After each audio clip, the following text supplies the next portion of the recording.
में एक नया सैन्य ध्रुव बन सकता है। यही वजह है कि भारत को भी ईरान के एंगल पर नज़र रखनी होगी, क्योंकि ईरान भारत के लिए सिर्फ पश्चिम एशिया का एक देश नहीं है। चाबार बंदरगाह, मध्य एशिया तक पहुंच और ऊर्जा तथा व्यापार के लिहाज से भी उसका बहुत ज़्यादा महत्व है। सवाल यह भी है कि क्या अमेरिका इस नए मुस्लिम सैन्य गठजोड़ के खिलाफ तो नहीं है, या फिर इसके पीछे एक बड़ा अमेरिकी रणनीतिक खेल हो सकता है। मक्का समझौते को लेकर अमेरिकी राष्ट्रपति डोनाल्ड ट्रंप ने सकारात्मक प्रतिक्रिया दी है और इसे क्षेत्रीय सुरक्षा के लिए महत्वपूर्ण कदम बताया, लेकिन अमेरिका का पूरा समीकरण समझना बेहद जरूरी है। अमेरिका के सऊदी अरब के साथ गहरे सुरक्षा और आर्थिक संबंध रहे हैं।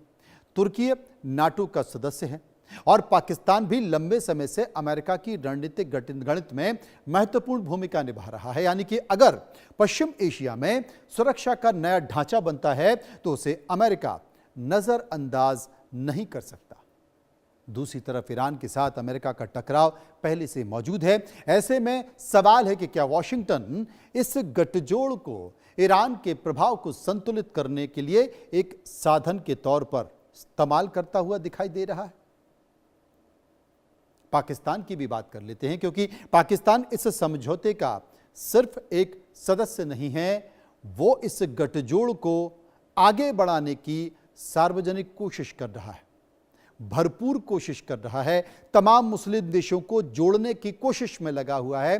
पाकिस्तान के रक्षा मंत्री ने मुस्लिम देशों से मतभेद पीछे छोड़कर इस रक्षा ढांचे से जुड़ने की अपील की और पाकिस्तान की तरफ इसे इस्लामिक नाटो कहने की कोशिश भी की जा रही है। अब अगर इस्लामाबाद को सऊदी अरब की आर्थिक ताकत, तुर्की की रक्षा तकनीकी और दूसरे देशों का राजनीतिक समर्थन मिलता है तो पाकिस्तान की रणनीतिक स्थिति सोचिए आप कितनी मजबूत हो जाएगी, जिससे भविष्य में पाकिस्तान इस मंच का इस्तेमाल कश्मीर, पीओके और भारत के खिलाफ कूटनीतिक नैरेटिव बनाने के लिए कर सकता है। और अगर दक्षिण एशिया के और देश इसमें शामिल हो जाते हैं तो पाकिस्तान को भारत के खिलाफ एक बड़ा राजनीतिक मंच मिल सकता है। उदाहरण कीजिए, अभी हाल ही में भारत ने ऑपरेशन सिंदूर किया था और उस ऑपरेशन सिंदूर में भारत ने पाकिस्तान पर अपनी ही सीमा में रहकर मिसाइलें छोड़ी थी, वहां पर अटैक हुआ था।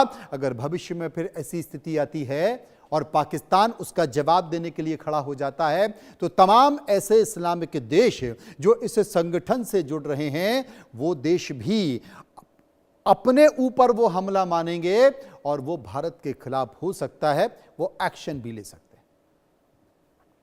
क्या इस पूरे घटनाक्रम से भारत की सैन्य सुरक्षा वास्तव में कमजोर पड़ सकती है? कुछ कह नहीं सकते। अभी तो हम यही कह सकते हैं कि नहीं, क्योंकि भारत की सैन्य क्षमता को सिर्फ एक किसी नए गठजोड़ के सदस्य देशों की संख्या में नहीं मापा जा सकता है।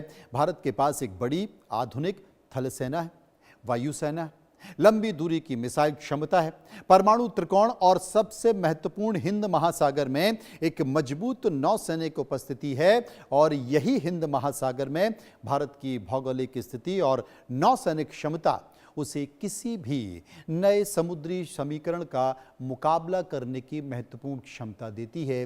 लेकिन अगर तमाम मुस्लिम देश इसमें एक साथ आ गए तो एक चुनौती तो बड़ी है, उसे समझना होगा। क्या भारत भी किसी नए सैन्य गठजोड़ का हिस्सा बनेगा या फिर अपनी मौजूदा रणनीतिक साझेदारी को और मजबूत करेगा? फिलहाल सबसे महत्वपूर्ण बात यह है कि भारत ने इस पूरे घटनाक्रम पर घबराहट अभी तक तो नहीं दिखाई है। एमईए ने कहा है, यानी कि भारत के विदेश मंत्रालय ने कहा है कि नई दिल्ली समझौते के, यानी कि जो मुस्लिम देशों का एक गठजोड़ बन रहा है, जो समझौता हो रहा है, उसमें नई दिल्ली समझौते के राष्ट्रीय सुरक्षा और क्षेत्रीय शांति स्थिरता पर प्रभावों का आकलन कर रही है। सरकार आकलन कर रही है और भारत अपने राष्ट्रीय हितों की रक्षा के लिए सभी जरूरी कदम उठाएगा। भारत के पास पहले से कई रणनीतिक विकल्प हैं। अमेरिका, जापान और ऑस्ट्रेलिया के साथ क्वाड, इजराइल यूएई के साथ बढ़ते संबंध, फ्रांस के साथ रक्षा साझेदारी, खाड़ी देशों के साथ मजबूत आर्थिक और सुरक्षा रिश्ते और हिंद प्रशांत महासागर में बढ़ती भूमिका, यानी कि भारत की ओर से सबसे बड़ा जवाब कोई नया एंटी इस्लामिक नाटो बनना नहीं है, बल्कि अपने मौजूदा रणनीतिक नेटवर्क ही काफी है, सरकार का ऐसा मानना है। तो फिर इस्लामिक नाटो की चर्चा सिर्फ एक नए सैन्य गठजोड़ की कहानी तो नहीं, ये कहानी बदलते पश्चिम एशिया की है। लेकिन सबसे जरूरी बात, मक्का समझौता नाटो नहीं है और बांग्लादेश का इसमें शामिल होना अभी तय नहीं है।